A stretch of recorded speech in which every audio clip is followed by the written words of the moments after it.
Welcome,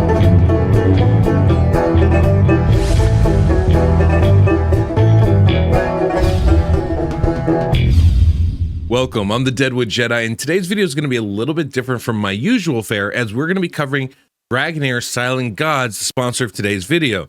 Now, normally when I do these things, I just get in, I record what I need to, and then I present it. This game, actually, I really enjoyed, and I ended up playing it more than I needed to, just because I couldn't really stop. It was very addictive in that sense, in a good way. And so definitely a fun game, and something I do recommend you guys all try. I'm going to have the link to it in the pinned comment and description of this video, so you can just click on that, download the game, try it out for yourself. But I figured what we could do is give you a feel, an overview of the game. We'll go over some of the base mechanics, go over, some of the storyline points, and kind of give you an idea of what it is you would be getting into. And of course, that also means I'll give you guys, one of the biggest reasons why I'm so excited about this game, I guess is the best way to put it, is that it's very much themed off of D&D, and I'm a huge avid Dungeons and Dragons player. And so if you enjoy that, if you enjoyed the movie, if you enjoy anything in that kind of nerd culture, this is a very fun game because, well, the gameplay isn't going to be too crazy different from a lot of the gachas you've had, right? There are some unique things going on here, and I definitely recommend it on the gameplay alone.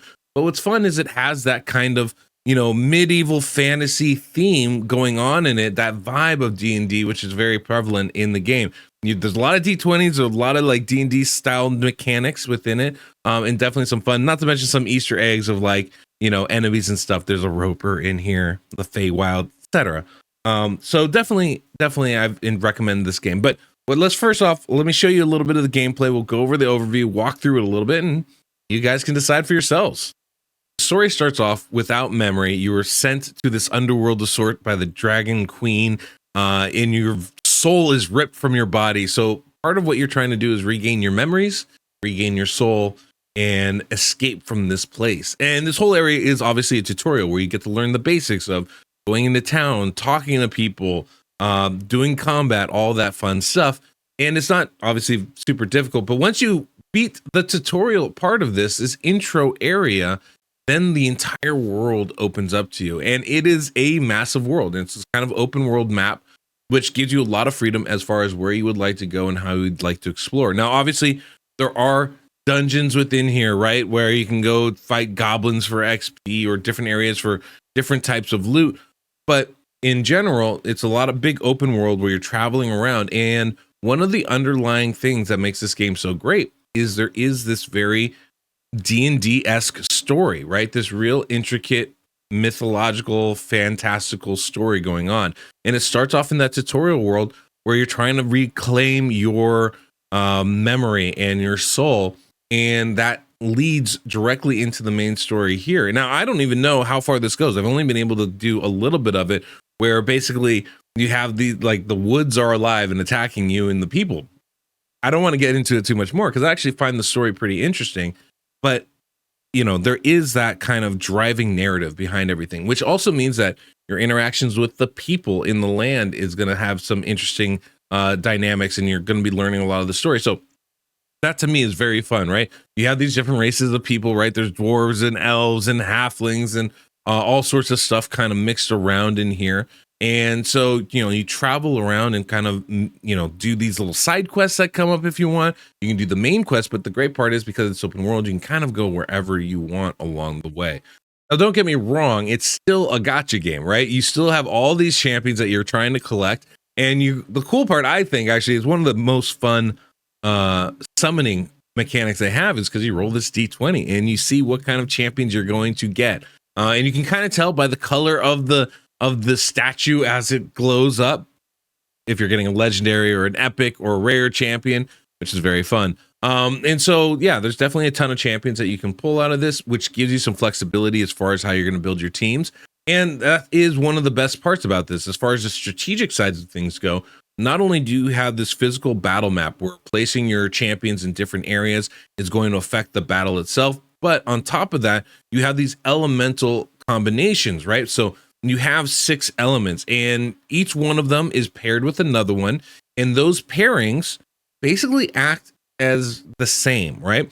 So if you have, say, 5, like for my team, I use a lot of Radiant and I use a lot of Fire champions.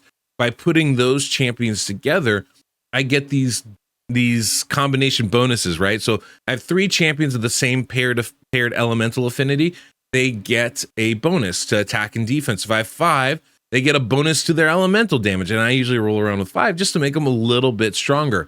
So obviously there's a lot of combinations you can do, not only because it's not just one affinity, it's a combination of 2, so you can really kind of mix and match. And it's not just that, you also have a damage output type for each of these champions. So, you know, some of them have different abilities like Frost or Rally or Wild. And, you know, depending on having other champions that do that, when, you know, let's say Frost, for example, if I have a bunch of champions that work off of the Frost ability, when one of the enemies is frozen or Frost is applied to them as a debuff, other champions can get bonuses off of that. Maybe they'll do more damage. Maybe they will, you know, get their ultimates back faster. But whatever the case may be, those things are going to kind of work on each other. Rally does it worse, like when, you know, your Rally ability can get you more attacks and you can charge your ultimate abilities faster. There's a lot of little fun combinations. So not only do you need to figure out the elemental affinities of the champions you want to use and combo that to get the most out of it, but you also want to do that with their damage output type, right? So if you have a couple champions that do Frost, it makes sense to bring a couple more that do the same thing. And so there's a lot of possibilities as far as building out your team. So in a strategic sense, in a gameplay sense, it's actually really enjoyable too. And of course, positioning is going to matter. Am I going to try and flank the enemy, or are we going to rush the front? Or maybe I put up a defensive wall so my magic folks can do all their bombardment from the back. There's a variety of ways. And of course, there's also a bunch of different obstacles on the battlefield, right? Whether you have barriers, whether you have, whirlpools that'll shoot you into the back of the row. There's a bunch of different things that can, happen. And then, the enemies have their abilities as well, right? The melee champions are going to rush forward. The archers are going to shoot from the back. And then you have crazy things like ropers that'll like jump themselves forward or pull you into them.